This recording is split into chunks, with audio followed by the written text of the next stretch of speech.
السلام علیکم لسنرز، کیسے ہیں آپ سب؟ امید ہے خیریت سے ہوں گے۔ تو چلیے شروع کرتے ہیں آج کی نیکسٹ ایپیسوڈ آف وہ اجنبی اپنا سا لگے۔ وہ اپنی نگاہوں کو بھٹکنے سے بچا رہی تھی کیونکہ یہی ضروری تھا۔ یار ابھی تو تم آئی تھی، ماہم منہ بنا کر بولی تو ارتضیٰ بھی فوراً بولا، ماہم شاید تمہاری دوست کو میرا یہاں آنا اچھا نہیں لگا۔ وہ جتنا اس سے بچنا چاہ رہی تھی وہ اتنا ہی اپنی طرف کھینچ رہا تھا۔ ماہر کو اس کی بات کی توقع نہیں تھی کہ وہ یوں ڈائریکٹ بھی پوچھ سکتا ہے۔ خشک ہونٹوں پر زبان پھیرتے وہ دھیمے لہجے میں بولی، نہیں ایسی تو کوئی بات نہیں ہے، میں تقریباً 1 بجے آئی تھی اور ابھی دیکھیں 4 بج گئے ہیں۔ چاچو آپ بھی نا، بس بھلا ماہی کو آپ سے کیا ایشو؟ ماہم نے فوراً سر نفی میں ہلایا، بھائی مجھے کیا پتا، میں نے جو محسوس کیا وہ کہہ دیا۔ وہ کندھے اچکا کر رہ گیا۔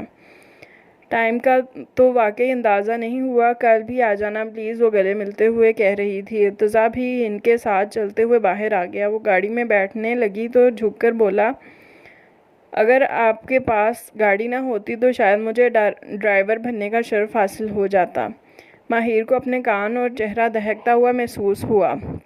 وہ بنا دیکھے ایک جھٹکے سے گاڑی اڑاتی ہوئی لے گئی۔ ارتضیٰ کی نگاہیں دیر تک اس کا پیچھا کرتی رہی تھیں۔ عجیب سے احساسات کا شکار ہو رہی تھی۔ اس نے کب کسی کی ایسی نگاہیں محسوس کی تھیں؟ وہ تو بہت سنبھل کر قدم رکھتی تھی، بلا وجہ کسی سے فری نہیں ہوتی تھی۔ اس کے گرد 2 ہی مردوں کا حصار تھا جن کی نگاہوں کو وہ پہچانتی تھی، باقی سب تو اجنبی تھے۔ بھابی کے بھائیوں سے بھی کبھی اس کی سلام دعا سے زیادہ بات چیت نہیں ہوئی تھی، اور اب یہ تیسرا شخص، کیوں وہ اس کی نگاہوں کو پہچاننے لگی تھی؟ کیا وہ جادو کے تیر چلا رہا تھا؟ اس کی نگاہیں اجنبی کیوں نہیں لگیں؟ وہ دیکھتا تو ایسا لگتا تھا کہ اس کی نگاہیں دل کے آر پار ہو رہی ہیں۔ آگاہی موت تھی اور وہ بے خبر رہنا چاہتی تھی۔ دکھتے سر کو دباتے ہوئے اس نے آنکھیں مینچ لیں۔ دوسری طرف ارتضیٰ بھی اپنے آفس میں بیٹھا بے دلی سے فائلز کو دیکھ رہا تھا۔ شدت سے سگریٹ کی طلب ہو رہی تھی۔ وہ فائل ٹیبل پر پھینک کر اٹھا اور باہر آ گیا۔ فروری کی ٹھنڈی شام ناک اور منہ سے غبار اڑا رہی تھی۔ اس نے لیٹر سے سگریٹ کو جلایا۔ ایک آگ دل میں بھی لگی ہوئی تھی جو پورے جسم کو جھلسا رہی تھی۔ اس نے ایک لمبا سا کش لگایا اور دھوؤں کا مرغولہ آسمان کی طرف اڑا دیا۔ یہ کیسی بے چینی ہے، کیسا اضطراب ہے جو 2 سگریٹ کے بعد بھی نہیں بجھ رہا۔ اس نے یخ ٹھنڈے ہاتھوں سے اپنے سر کے بالوں کو پیچھے کیا اور وہیں چیئر منگوا کر بیٹھ گیا۔ 2 بھوری خفت زدہ آنکھیں نگاہوں میں ٹھہر سی گئیں۔ اس نے بے چینی سے آنکھیں موند لیں تو کانوں میں سریلے قہقہے سنائی دیے۔ جس شام وہ سڑک کے پار زخمی حالت میں کھڑا تھا، وہ ایک کیس کے سلسلے میں اکیلا ہی گیا تھا۔ اچانک وہاں دونوں فریق کے درمیان زمینی تنازع پر فائرنگ شروع ہو گئی۔ وہ بچاؤ کرتا وہاں سے نکل تو آیا، لیکن پیچھے گولیوں کی بوچھاڑ سے ایک گولی اس کو بھی چھو کر گزر گئی تھی۔ جلدی میں اپنی گاڑی بھی وہیں چھوڑ آیا تھا۔ طوفانی بارش میں اس نے شدت سے دعا مانگی تھی کہ سنسان سڑک پر کوئی آئے اور منزل تک پہنچا دے، اور تب وہ گرے کار اس کے قریب سے گزری اور اسے اپنی دعا کی قبولیت کا یقین ہوا، لیکن گاڑی رکنے کی بجائے بڑے آرام سے آگے گزر گئی۔ وہ سر ہلا کر رہ گیا۔ زخم سے خون رسے جا رہا تھا اور وہ شہر کے ایک ویران علاقے میں تھا جہاں سے بہت کم گاڑیاں گزرتی تھیں۔ گرے کرولا دوبارہ پاس آ کر رکی تو وہ دانت پیستے ہوئے قریب آیا۔ تب وہ اس بہادر لڑکی کو دیکھ کر چونکا، اور پھر سارے سفر میں اسے تجسس رہا کہ جان سکے کہ وہ اس ٹائم اس سنسان سڑک پر گاڑی کیوں دوڑا رہی ہے۔ پھر اس بحث کے دوران اسے لگا کہ وہ اس کی موجودگی سے الرٹ ہے اور ڈسٹرب بھی۔ پھر نیا انکشاف کہ وہ میری ہی بھتیجی کی دوست ہے، اور بعد میں سیڑھیوں کا ٹکراؤ اس کے مضبوط دل کو ہلا کر رکھ گیا۔ اور آج تو حد ہو گئی تھی، وہ نگاہوں کے حصار سے ہٹ ہی نہیں رہی تھی۔ اس کا نظریں چرانا اور بیزاری سے اٹھ کر چلے جانا، وہ جان گیا تھا کہ وہ بھی اس کی نظروں کو محسوس کر رہی ہے۔ نگاہوں کی حدت آمیز تیر اسے جھلسا رہے تھے، اور اب اس کے ویران دل کی تباہی شروع تھی۔ اس نے سر کو کرسی کی پشت سے ٹکا دیا۔ یا اللہ، یہ کیا ہو رہا ہے؟ اپنے اندر کی سوچوں کو بدلنا میرے اختیار میں نہیں ہے، مجھے ان سوچوں سے آزادی فرما دے، اور اگر میری نگاہوں کی غفلت سے وہ ڈسٹرب ہو رہی ہے تو اے اللہ مجھے معاف فرما اور اس کی حفاظت فرما۔ بے شک دلوں کو جوڑنے اور موڑنے پر تو ہی قادر ہے۔ وہ اپنی سوچوں میں بہت دور تک نکلا ہوا تھا، تب بھی بشیر نے آواز دی، سر اندر ہیٹر لگا ہے، وہاں چلے جائیں، یہاں تو بہت ٹھنڈ ہو رہی ہے۔ وہ آنکھیں کھولے تھوڑی دیر خاموشی سے اسے دیکھتا رہا، پھر دھیمے سروں میں بولا، اندر کی آگ بجھانے کے لیے ان سرد ہواؤں کی ضرورت ہے۔ وہ خود کو سزا دے رہا تھا، بنا یہ جانے کہ کوئی اور بھی اس سزا کو بھگت رہا ہے۔ رات کے کسی پہر اسے پانی کی شدت سے طلب ہوئی، اتنی ٹھنڈ میں بھی اس کا سارا جسم پسینے سے شرابور ہو رہا تھا، آنکھیں سوجی ہوئی محسوس ہو رہی تھیں، تو اس نے ہاتھوں سے سر کو ٹچ کیا، وہ گرم انگارے کی طرح دہک رہا تھا، گلے میں خراش سی ہو گئی۔ اس نے ہمت سے بیٹھتے ہوئے زیرو کے بلب کی روشنی میں موبائل اٹھایا اور نسرین کو فون کیا۔ وہ ان کی خاندانی ملازمہ تھی۔ اولاد نہ تھی تو شوہر نے چھوڑ دیا، تب سے وہ یہیں کچن کے ساتھ ایک کمرے میں اور باتھ روم پر مشتمل کوارٹر میں رہتی تھی۔ پہلی بیل پر تو فون نہیں اٹھایا، البتہ دوسری بیل پر اس کی ہڑبڑاتی ہوئی آواز سنائی دی۔ ماہر نے انہیں گرم پانی لے کر آنے کو کہا تو وہ بسم اللہ کرتی ہوئی اگلے ہی منٹ میں وہاں موجود تھی۔ ماتھے کو چھو کر بخار چیک کیا تو گھبرا گئی۔ اتنا تیز بخار، میں بیگم صاحبہ کو بلا لاؤں؟ نہیں، رہنے دیں، ویسے بھی 4 بج گئے ہیں، ماما خود اٹھ جائیں گی۔ اس کی آواز میں خراش سی تھی۔ نسرین نے میڈیسن والی ٹوکری آگے کی تو اس نے ایک پین کلر پانی کے ساتھ نگل لی۔ بخار کی میڈیسن ختم تھی، کافی عرصے سے کسی کو بخار ہوا نہیں تھا۔ اس نے نسرین کو بھی اپنے ساتھ لیٹنے کو کہا تو وہ اپنا کمبل لے کر آ گئی۔ ماہر کمبل منہ تک ڈھانپ کر لیٹ گئی تھی اور تھوڑی ہی دیر میں وہ ہوش کی دنیا سے بہت دور نکل گئی۔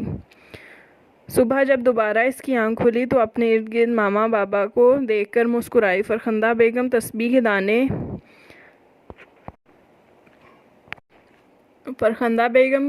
کے دانے رول رہی تھیں اور تھوڑی تھوڑی دیر بعد پھونک بھی مار رہی تھیں۔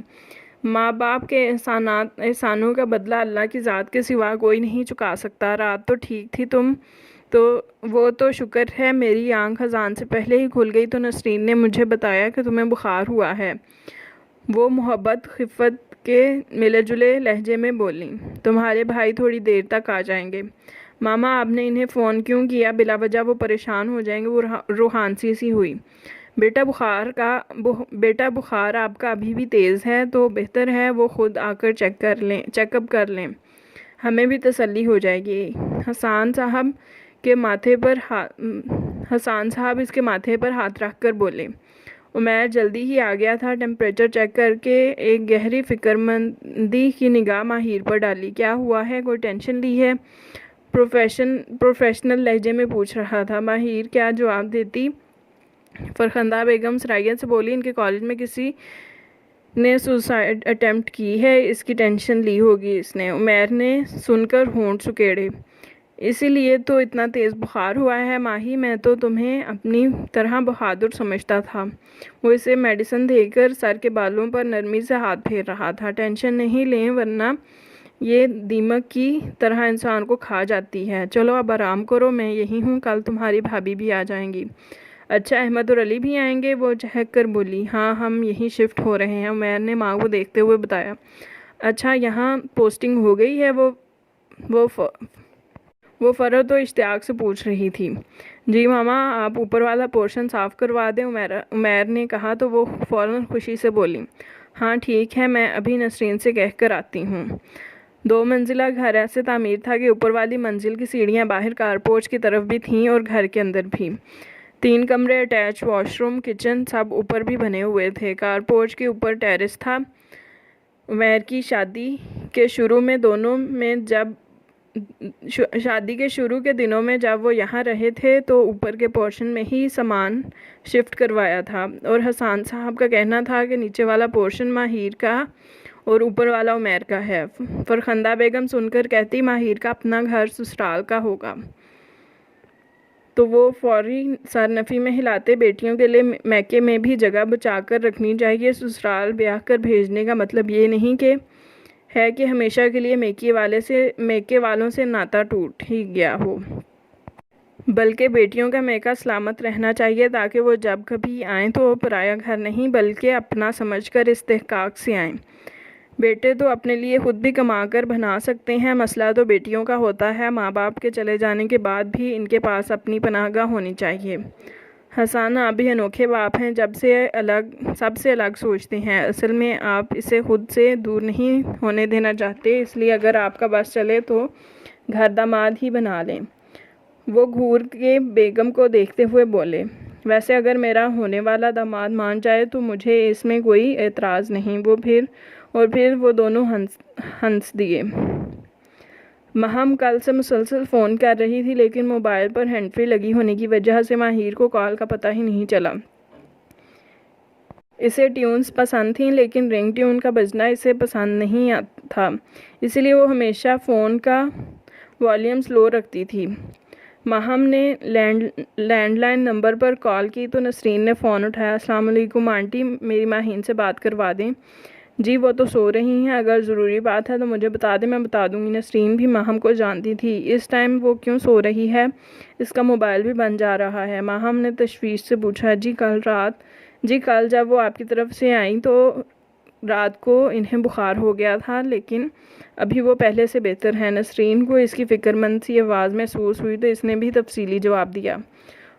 اچھا، مجھے پہلے پتہ ہوتا تو میں صبح ہی آ جاتی۔ ماہم نے نظر گھڑی پر ڈالی جو اس وقت 5 بجا رہی تھی، فوراً فون بند کر کے اٹھی، ڈریس چینج کیا اور سمیر کی منت کرنے لگی۔ کام نکلوانے کے لیے گدھے کو بھی باپ بنانا پڑتا ہے۔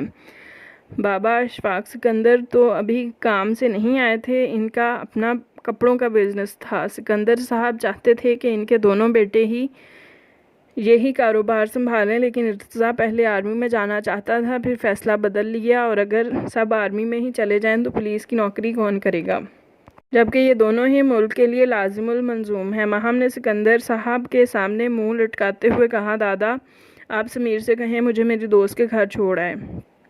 سکندر صاحب نے ماہم کو دیکھتے ہوئے کہا، بیٹا دونوں گاڑیاں تو تمہارے بابا اور چچا لے کر گئے ہیں، پھر کیسے جاؤ گی؟ دادا ابو کیب زندہ باد، بس آپ ان سے کہیں چھوڑ کر آ جائیں۔ پھر ماہر کی طبیعت کی خرابی کا بھی بتایا تو وہ سرائیت سے بولے، جاؤ سمیر بہن کو چھوڑ کر آؤ، اور ساتھ پیسے بھی نکال کر دیے۔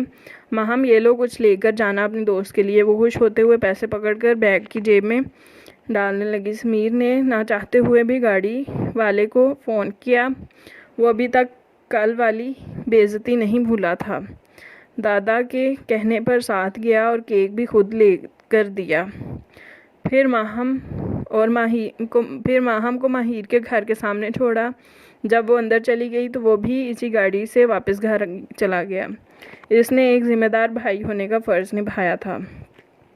ماہم فرخندہ بیگم سے مل کر ان کی تقلید میں ہی ماہر کے کمرے میں آ گئی تو وہ ابھی بھی سوئی ہوئی تھی۔ سرائیت سے اس کے قریب پہنچی، ماہم ماتھے پر ہاتھ رکھا تو وہ ابھی بھی گرم تھا۔ اس نے فرخندہ بیگم کو دیکھا، آنٹی عمیر بھائی نے کیا کہا، بخار ابھی تک کیوں نہیں اتر رہا؟ وہ فکر مندی سے بولی، آخر ایک ہی تو اس کی دوست تھی بلکہ بہن تھی، رازدار بھی۔ وہ اس کا زرد چہرہ دیکھ کر پریشان ہو رہی تھی۔ فرخندہ بیگم نے تفصیل سے بتایا، عمیر کہہ رہا ہے ٹینشن لی ہے آپ میری نازک جان بچی۔ وہ اسے پاس بیٹھنے کا کہہ کر خود کچن میں چلی گئیں، جب وہ خود اپنے ہاتھوں سے سوپ بنا رہی تھیں۔ ماہی کیا ہوا؟ تم تو مجھے بہت ہمت کے لیکچر دے رہی تھی اور خود دیکھو کیسے بستر سے لگی ہوئی ہو۔ ماہم اس کے پاس ہی کمبل اوڑھ کے بیٹھ گئی اور دھیرے دھیرے سے اسے جگانے کی کوشش کر رہی تھی۔ آخر تھوڑی محنت کے بعد وہ کسی خواب کی کیفیت سے نکل ہی آئی۔ اپنے اوپر جھکے ماہم کے چہرے کو دیکھ کر ہونٹوں کو جنبش دے کر مسکرائی، شکر ہے تم نے آنکھیں تو کھولیں، یار قسم سے تم سوتے ہوئے بہت بری لگتی ہو۔ مصنوعی خفگی سے بولی، تم کب آئی؟ ماہر نے اپنا ہاتھ منہ پر پھیر کر خود کو بیدار کیا، ابھی تھوڑی دیر پہلے۔ فرخندہ نے سوپ کا پیالہ آگے کیا تو ماہم نے پکڑ لیا، آنٹی مجھے بھی ذرا اپنی دوست کی خدمت کا موقع دیں۔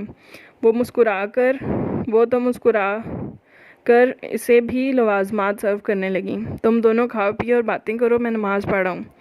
جی آنٹی، آپ بے فکر رہیں، دیکھیے گا آپ کی بیٹی ابھی تھوڑی دیر تک ٹھیک ہو جائے گی، ماہم نے ماہر کی بیٹھنے میں مدد کرتے ہوئے کہا۔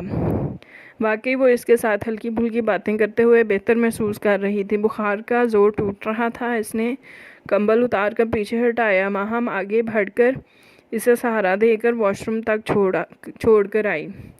ماہر نے منہ ہاتھ دھویا تو آنکھیں صحیح سے کھلیں۔ باقی کا سارا وقت وہ دونوں باتیں کرتی رہیں۔ 8 بجے ڈنر کر کے ماہم نے فون پر ارتضیٰ کو کال کی۔ السلام علیکم۔ سلام دعا کے بعد اسے بتایا، چچا میں اپنی دوست کی طرف ہوں، مجھے فری ہو کر پک کر لیں۔ وہ اب ایڈریس سمجھا رہی تھی، یہ جانے بغیر کہ ارتضیٰ کو اس ایڈریس کا پتہ ہے، کیونکہ اس دن وہ زخمی حالت میں بھی پہلے ماہر کو اس کے گھر تک چھوڑ کر آیا تھا۔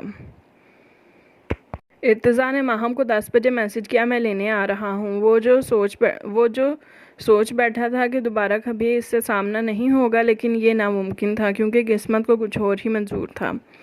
اچھا میں چلتی ہوں، دعاؤں میں یاد رکھنا، صحت کا اپنا تم بہت خیال رکھنا، خدمت کو میری صدا تم یاد رکھنا۔ وہ گنگناتی ہوئی سارے گانے کا ہی الٹ کر گئی تھی۔ ماہر نے باہیں پھیلا کر اسے گلے لگا کر شکریہ کہا تو وہ ہنس دی۔ ارتضیٰ نے دروازے کے سامنے گاڑی روکی اور ہارن بجایا۔ عمیر دروازہ کھول کر باہر گیا تو ارتضیٰ نے سلام دعا کی۔ آ جائیں اندر، اتنی ٹھنڈ میں ایک کپ چائے پینے میں کوئی حرج نہیں۔ وہ مسکراتے ہوئے آفر کر رہا تھا۔ ارتضیٰ چاہتے ہوئے بھی انکار نہیں کر سکا اور اندر آ گیا۔ حسان صاحب سے بھی دعا سلام کر کے اس نے ساتھ ٹی وی لاؤنج میں ہی سنگل صوفے پر بیٹھ گیا۔ عمیر نے نسرین سے چائے کا کہا اور عمیر کے کمرے کا دروازہ بجایا اور ماہر کے کمرے کا دروازہ بجایا۔ آ جائیں، ماہر نے دروازے کی جانب دیکھ کر کہا تو عمیر نے نوب گھما کر تھوڑا سا دروازہ کھولا۔ ماہم آپ کے چچا آئے ہیں۔ وہ دوستی ہی کیسی جس میں پورا خاندان ایک دوست کو نہ جانتا ہو۔ جی بھائی میں بس آ رہی ہوں، ماہم نے کہا تو وہ چلے گئے۔ چلو پھر ایک دفعہ اور ملو، وہ ناٹک کرتے ہوئے بولی۔ بالکل اٹھا نہیں، بلکہ اٹھو یار، باہر تک چھوڑ کر آؤ، ٹانگیں تو سلامت ہے نا۔ ماہم رحم کرو، بیمار بندوں پر حکم نہیں چلاتے، وہ مصنوعی بیزارگی سے بولی۔ کوئی نہیں بیمار، یہ تو بس معمولی سا بخار ہے۔ وہ باقاعدہ اسے کھڑا کر کے اپنے ساتھ کھینچ رہی تھی۔ اللہ تم جیسی دوست کسی کو نہ دے۔